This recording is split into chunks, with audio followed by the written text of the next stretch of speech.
Despite scientific findings which emphasize fluidity in sexuality, sexual orientation is still being presented to the contrary as fixed and unalterable. The American Psychological Association, for example, has long documented that many people report having undergone notable shifts in their patterns of sexual attraction, behaviors, or orientation identities over time.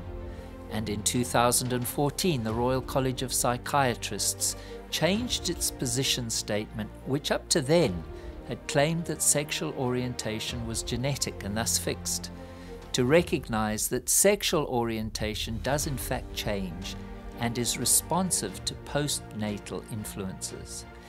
Yet activists in the USA and Europe, even including the mental health institutions themselves, continue to demand that professional and pastoral support helping people to leave unwanted homosexual feelings should be criminalized. Thus, the must stay gay or mandatory gay legislation proposals in several jurisdictions remove the chance of people getting help to live in ways that they choose. Each person in this series of interviews recognizes that they are not victims of their sexual feelings. They choose to leave homosexual behaviors, and as they do, many find that their feelings and patternings change. Listen to this. I was gay and in a gay relationship, which kind of began during my time at London, and at first was very secretive and then became more open.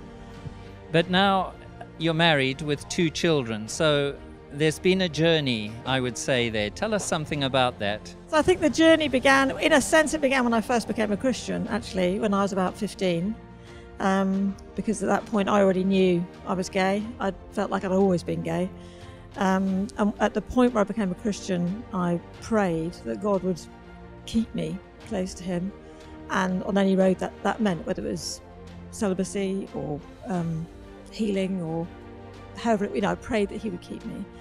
But then after a while, I kind of fell away from that, and I got into a relationship.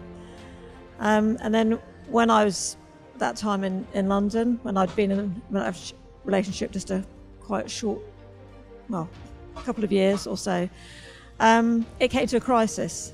It was kind of in my early 20s, and I kind of explored churches where they were fine with lesbian sexuality alongside Christianity, and I could never go there. So I could never quite believe that. And so I think there is another way. There just is another way. God is more gracious. He's able to pick up everyone and meet them where they are. That's what I found. He met me where I was. And for many years, I was a Christian and I was gay, but there came a point where I couldn't go any further. I would imagine that some people listening to this, acknowledging perhaps that there is a real sense of change in your life in terms of all of this, might say that actually you were never gay. What would you say?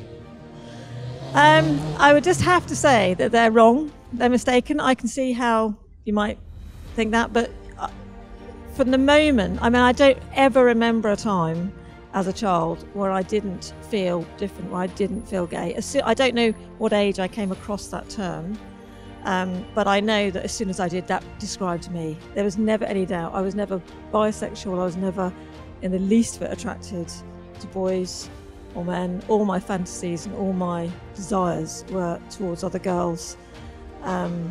So what can I say? I was gay. If you'd like to hear the full interview, go to voicesofthesilence.tv. Subscribe at no cost to access all the interviews of those who are coming out of homosexual practices and those who support them. And don't forget to buy our DVD, Voices of the Silenced, Part 1.